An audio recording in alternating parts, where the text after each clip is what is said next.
Students, இப்போ நம்ம இதில் பார்க்க போகிறது 7ஆம் வகுப்பு கணிதம் 3ஆம் பருவம் 5வது பாடம் பார்த்தீங்கன்னா புள்ளியியல் எடுத்துக்காட்டு 5.11.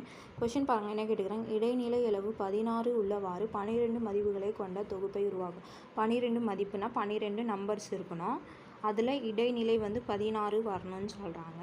அப்போது 12 நம்பர்னால் 12 நம்பர் இருக்கும். அப்போது இடைநிலை 16 வரணும்னா அப்போது நீங்கள் பார்த்தீங்கன்னா 12ல் பாதி எவ்வளோ 6. அப்போது 6க்கும் 7க்கு நம்பர் வர்றது சென்டரில் 16 உங்களுக்கு மதிப்பு வரணும்.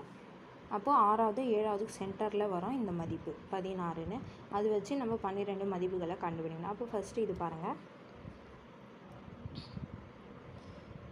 மதிப்புகளின் எண்ணிக்கை இரட்டை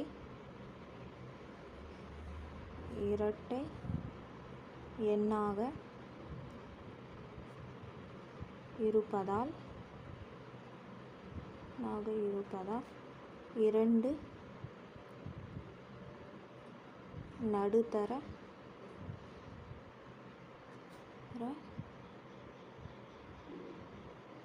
மதிப்புகள் இருக்கும்.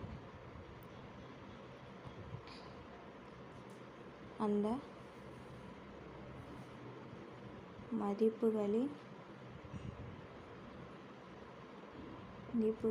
சராசரி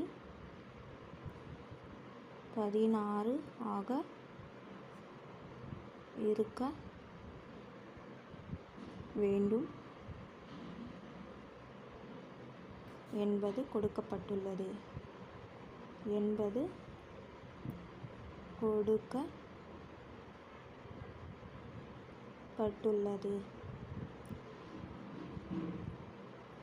அப்போது சராசரி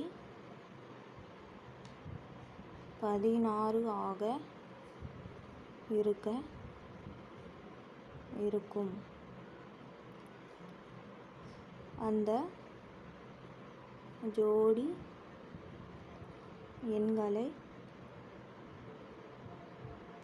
இப்போது கண்டுபிடிப்போம்.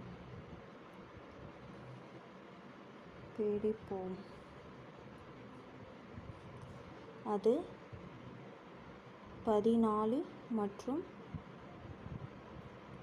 18 என்று கூறலாம். இப்போது 7, 9, 12, 14, 18, 24, 28, 30, 45, 62 ஆக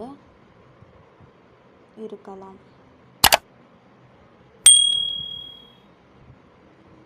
புரிஞ்சுதுங்களா? அவ்வளோதான். இது எடுத்துக்காட்டு 5.11 முடிஞ்சிச்சு.